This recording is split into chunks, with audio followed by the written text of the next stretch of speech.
Olá!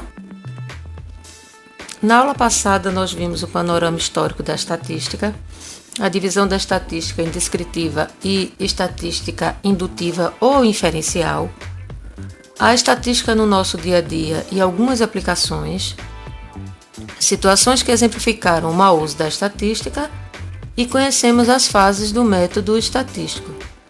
Nessa aula 2, nós iremos ver algumas fases do método estatístico, né? A definição do problema, a construção da hipótese, os tipos de variáveis, a operacionalização das variáveis e a construção do instrumento de pesquisa. Uma investigação estatística parte da observação dos fenômenos e da identificação de um problema. Este é o primeiro elemento a ser constituído numa pesquisa. A partir daí, surgem as perguntas que queremos responder. Definição do problema. É onde se define qual é o problema que se quer resolver, delimitando-se o objeto de estudo para um objeto viável em relação ao tempo e aos recursos disponíveis. A escolha do tema. Então, instigando os alunos para pesquisar, nós perguntamos: o que vocês gostariam de pesquisar? Assim como estamos fazendo com vocês. Então, a maioria escolheu que queria conhecer o perfil da turma. Então, seria conhecer o perfil de uma turma. Essa é a escolha do tema. A escolha da pergunta da pesquisa. Uma vez escolhido o tema, é necessário definir as perguntas de pesquisa. Quando propomos a pergunta da pesquisa, devemos propor problemas que sejam possíveis de serem investigados.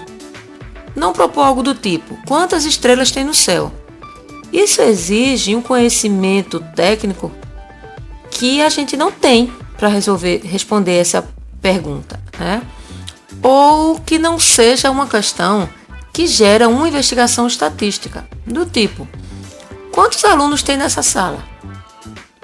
Para saber essa resposta, bastaria que eu contasse uma contagem simples, 10 pessoas. Pronto, acabou a pesquisa? Não.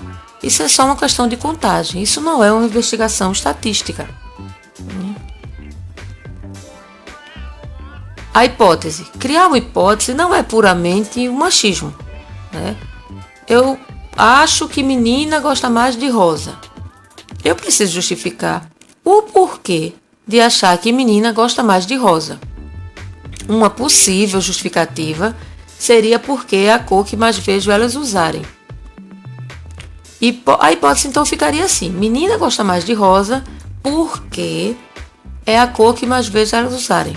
Ou seja, hipótese é uma afirmação seguida de uma justificativa, de uma explicação, que poderá, ao final da pesquisa, ser confirmada ou não. O fato de, no final da pesquisa, chegarmos à conclusão que menina não gosta mais de rosa, não significa que a pesquisa está errada ou correta. É uma hipótese. Era uma hipótese que eu tinha e que não se confirmou. Não necessariamente a hipótese precisa ser confirmada. Ela pode ser negada. Então, uma vez escolhido o tema e a questão de pesquisa, que no nosso caso ficou: qual o perfil da turma do curso de artes em Caruaru? Então, eu queria conhecer um pouco do perfil. Nossos alunos queriam conhecer um pouco do perfil da turma do curso de artes em Caruaru. E eles tinham algumas hipóteses. Uma primeira hipótese seria que o curso tem mais moradores de Caruaru porque o curso é em Caruaru. Percebam aqui que eles falam em moradores de Caruaru. E vocês vão ver lá no instrumento que eles cometem um erro, que pode fazer com que a pesquisa seja... a gente não possa confirmar esses dados. Então, uma outra hipótese é que o curso tem mais adultos porque só adultos querem fazer curso de artes. E aí, pensado nisso, pensado no tema, pensado na pesquisa, a gente precisa saber quais são as variáveis que nós vamos utilizar. Então, a estatística, ela ocupa-se fundamentalmente das propriedades das populações. Tais características são chamadas de variáveis. ou seja, variável em estatística é uma característica da população que assume diferentes valores ou categorias. Então, as variáveis elas são divididas em dois tipos, em variáveis qualitativas e variáveis quantitativas. As variáveis qualitativas em nominais e ordinais, as variáveis quantitativas em discretas e contínuas. Vejamos então as variáveis quantitativas. As variáveis quantitativas, quando o resultado da observação é um número decorrente de um processo de mensuração ou contagem. Então, como dissemos antes, as variáveis quantitativas se dividem em quantitativas contínuas e discretas. As variáveis quantitativas contínuas são aquelas que podem assumir qualquer valor num certo intervalo contínuo da reta real. Vejamos um exemplo de variável quantitativa contínua. A altura dos alunos na sala, pois poderá assumir valores como 1,69, 1,72, 1,71 ou qualquer outra altura.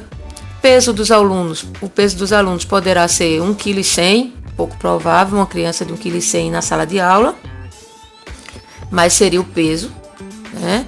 5,1 kg.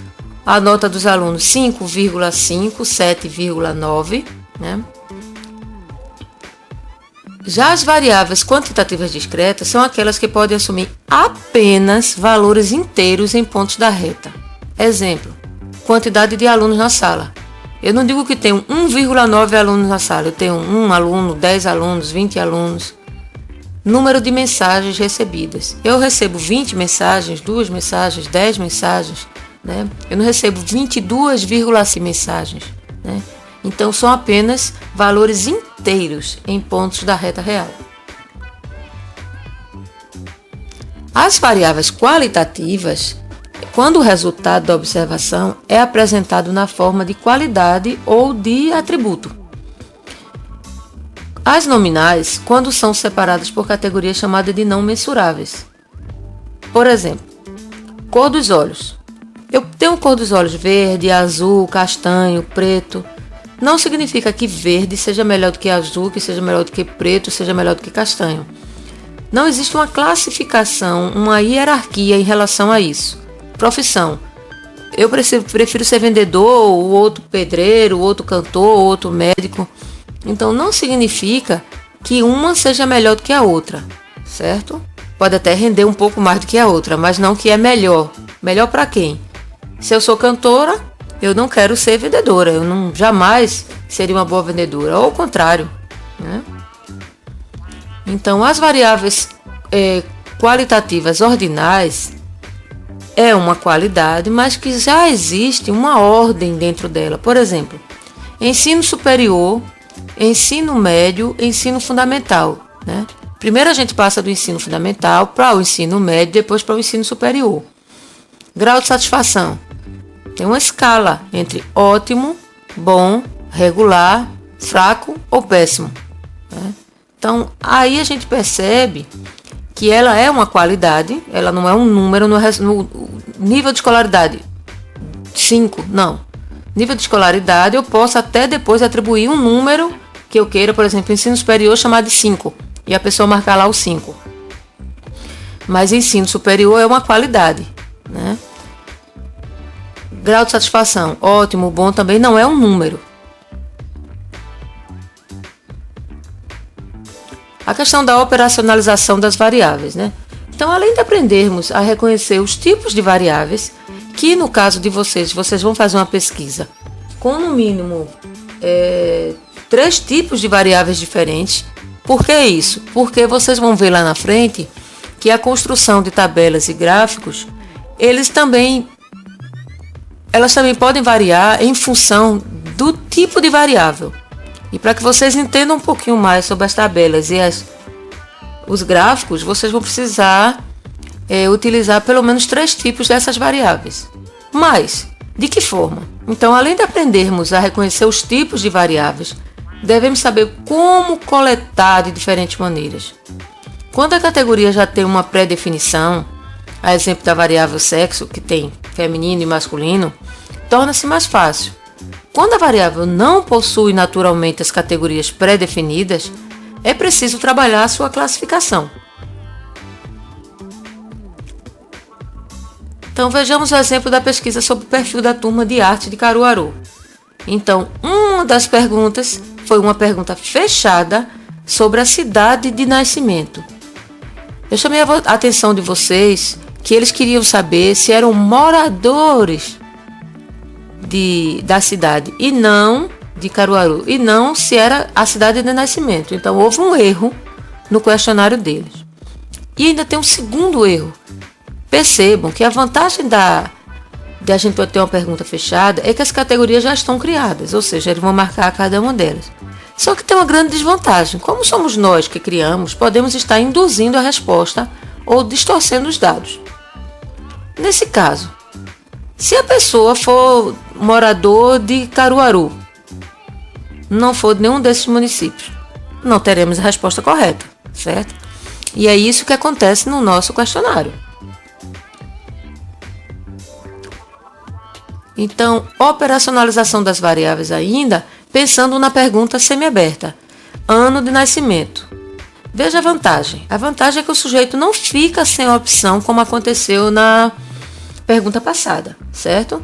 Agora, a desvantagem é que, por exemplo, nós temos que criar outra categoria, ou seja, necessitar de uma nova categoria, recategorização. O sujeito pode responder de forma dúbia também. Por exemplo, o sujeito responder a idade ao invés do ano de nascimento. Não teremos como saber se o ano de nascimento, pois ele poderá já ter completado o ano no tempo da pesquisa ou não.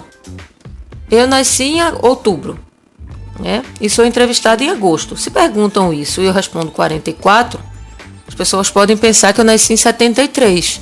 Mas, na verdade, eu ainda ia completar em outubro, que eu nasci em 72. Eu tenho 45 anos agora, mas na época eu tinha 44. Então, isso faria com que a pessoa o entrevistador marcasse errado a minha idade, ou o meu ano de nascimento.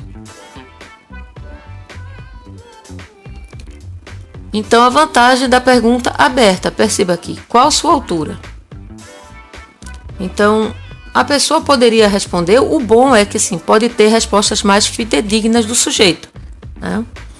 Esse tipo de pergunta possibilita respostas que não tenham também nada a ver com a pergunta, que é a desvantagem. E as categorias serão criadas após a análise das respostas. Veja, se alguém me pergunta qual a sua altura, eu respondo 1,70 m. Aí pergunta para você, qual a sua altura? Você me responde, baixinha, sou alto. Então, eu não tenho como criar uma nova categoria a partir daí. Uma variável é qualidade. Veja, sou baixinha. A outra é quantitativa contínua. Eu tenho 1,70 m.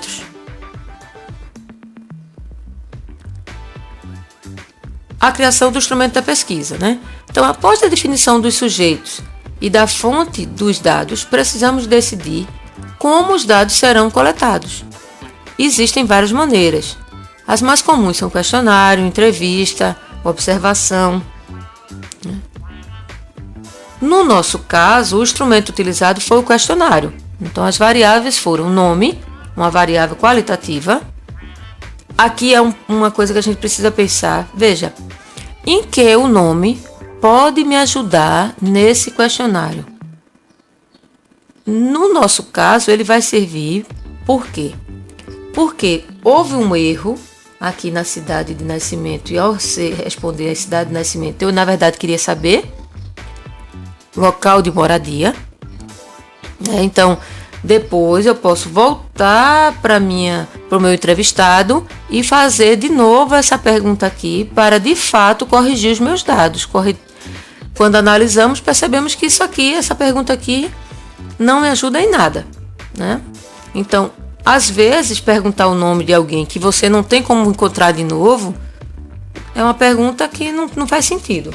Mas no nosso caso, faz sentido, porque eu tenho como voltar àquele local e perguntar de novo à pessoa, né, sobre isso, o que não é ideal, né? Mas é uma possibilidade. Então, cidade de nascimento, uma variável qualitativa nominal. Escolaridade, variável qualitativa ordinal. Sexo, nominal, né? Variável qualitativa nominal. Ano de nascimento, variável quantitativa discreta. E a altura, variável quantitativa contínua. Então, em nossa aula nós vimos, né? A definição do problema, a construção da hipótese, os tipos de variáveis, a operacionalização dessas variáveis, né? Se iremos perguntar com questionário fechado, aberto, semiaberto, e o instrumento de pesquisa. Essas aqui são as nossas referências e até a próxima aula. Um grande abraço.